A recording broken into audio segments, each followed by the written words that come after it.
ಬಸಳೆ ಸೊಪ್ಪಿನ ತಂಬುಳಿ. ಇದು ಮಾಡೋದು ತುಂಬ ಈಸಿ. ಈ ಸೊಪ್ಪನ್ನ ಇಂಗ್ಲೀಷಲ್ಲಿ ಮಲಬಾರ್ ಸ್ಪಿನಾಚ್ ಅಂತ ಕೂಡ ಕರೀತಾರೆ. ಏನಿಲ್ಲ, ಜಸ್ಟ್ ಒಂದು ಪ್ಯಾನ್ಗೆ 1 ಸ್ಪೂನ್ ಗೀ ಹಾಕ್ಕೊಂಡು ಬ್ಲ್ಯಾಕ್ ಪೆಪ್ಪರ್ ಮತ್ತು ಕ್ಯುಮಿನ್ ಸೀಡ್ಸ್ ಎರಡನ್ನೂ ಹಾಕಿ ರೋಸ್ಟ್ ಮಾಡಿದ ಮೇಲೆ ಈ ಚಾಪ್ ಮಾಡ್ಕೊಂಡಿರೋ ಅಂತಹ ಬಸಳೆ ಸೊಪ್ಪನ್ನು ಹಾಕಿ ಫ್ರೈ ಮಾಡಬೇಕು.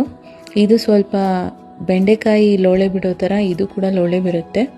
ಆ ಲೋಳೆ ಹೋಗೋವರೆಗೂ ಚೆನ್ನಾಗಿ ಹುರ್ಕೋಬೇಕು. ಆಮೇಲೆ ಇದನ್ನು ತಣ್ಣಗಾಗಕ್ಕೆ ಒಂದು 10 ನಿಮಿಷ ಸೈಡಿಗೆ ಇಡಬೇಕು. ನೆಕ್ಸ್ಟ್ ಒಂದು ಜಾರ್ಗೆ ಈ ತಣ್ಣಗಾಗಿರೋ ಹುರಿದಿಟ್ಕೊಂಡಿರೋ ಸೊಪ್ಪನ್ನ ಹಾಕಿ ಸ್ವಲ್ಪ ಹರಳುಪ್ಪು ಮತ್ತು ಸ್ವಲ್ಪ ಕೊಬ್ಬರಿ ಎರಡನ್ನೂ ಹಾಕಿ ರುಬ್ಬಿದರೆ ರೆಡಿ ಆಗುತ್ತೆ ಇದು. ಈ ರುಬ್ಬಿಟ್ಕೊಂಡಿರೋ ಮಿಶ್ರಣನ ಒಂದು ಬೌಲ್ಗೆ ಟ್ರಾನ್ಸ್ಫರ್ ಮಾಡಿಬಿಟ್ಟು ನಾನಿಲ್ಲಿ 1 ಲೀಟರ್ ಅಷ್ಟು ಮಜ್ಜಿಗೆನ ಸೇರಿಸ್ತಾ ಇದ್ದೀನಿ. ಸೇರಿಸಿ ಫುಲ್ ಮಿಕ್ಸ್ ಮಾಡ್ತಾ ಇದ್ದೀನಿ. ಇದಕ್ಕೆ ಬೇಕಂದರೆ ಒಗ್ಗರಣೆ ಹಾಕ್ಕೋಬೋದು, ಇಲ್ಲ ಹಾಗೇನೂ ಟೇಸ್ಟ್ ಮಾಡ್ಬೋದು, ಚೆನ್ನಾಗಿರುತ್ತೆ. ಒಗ್ಗರಣೆಗೆ ಜಸ್ಟ್ ಸಾಸಿವೆ, ಜೀರಿಗೆ, ಸ್ವಲ್ಪ ಇಂಗು, ಸ್ವಲ್ಪ ಕರಿಬೇವಿನ ಸೊಪ್ಪು ಹಾಕ್ಕೊಂಡ್ರೆ ಟೇಸ್ಟ್ ಚೆನ್ನಾಗಿರುತ್ತೆ. Must try recipe. ಒಂದು ಸರಿ ಟ್ರೈ ಮಾಡಿ ನೋಡಿ, ನಿಮಗೆ ಇಷ್ಟ ಆಗುತ್ತೆ. Thank you.